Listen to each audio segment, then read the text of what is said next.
katta imperiyaning 3 ta sarvi.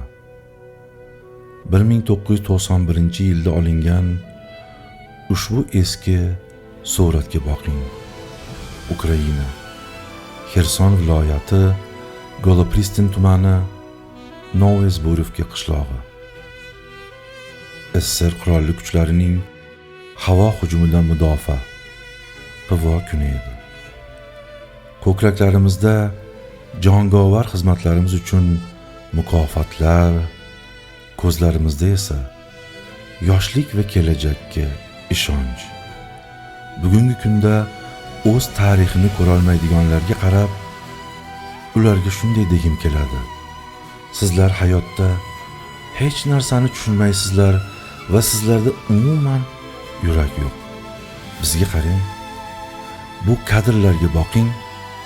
Ruslar, qozoqlar, tojiklar, moldovanlar, Boltiq bo'yi xalqlari, qumiqlar, yoqutlar, nemislar, belaruslar, ukrainaliklar, turkmanlar, qirg'izlar, armanlar, ozarbayjonlar va boshqa ko'p millat vakillari. Bu yerda biror zulmni ko'ryapsizlarmi? Bu yerda faqat tarixning sof haqiqati, qasamyod bilan mustahkamlangan buyuk birodarlik bor.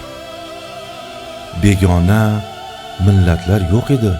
Bitta nonni baham ko'rgan, bitta osmon ostida yashagan faqat o'zimiznikilar, jondan aziz birodarlar bor. Biz tez orada xaritalardan yo'qolib ketgan, ammo qonimizda to abad qolgan vatanni himoya qilgandik. Bu suratdagi 3 kishi esa o'sha ulkan qudratli o'rmonning bir kichik qismi xolos. Tomirlari bir tuproqqa tushgan yaqin sharqning 3 ta navqiron sarvi: Nikolay Litvinov, Rus; Arbi Akmurzayev, chechen; va men, Jahongir Karimov, o'zbek.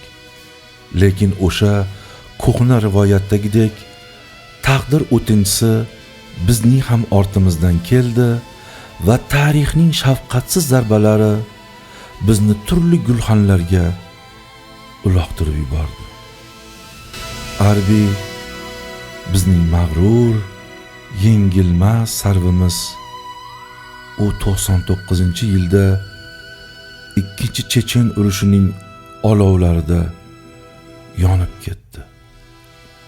Kola, eng yoshlikdan birga katta bo'lgan yaqin do'stim, suyanchig'im, u 2014-yilda xuddi shu suratga olingan joylarda Ukrainada halok bo'ldi.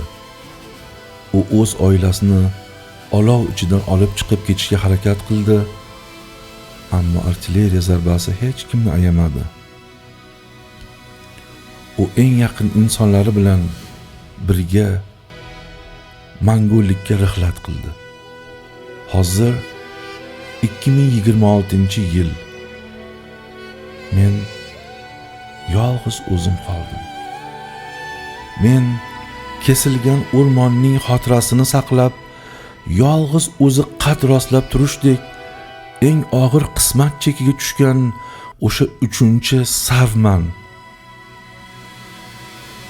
Taqdir bizni uchrashtirgani uchun, bu muqaddas do'stlik uchun, bu safda bosib o'tgan yo'limiz uchun har kuni shukrona aytaman. Toki yuragim urar ekan, ular barhayot. Ularning xotirasi mening qalbim mehrobidir.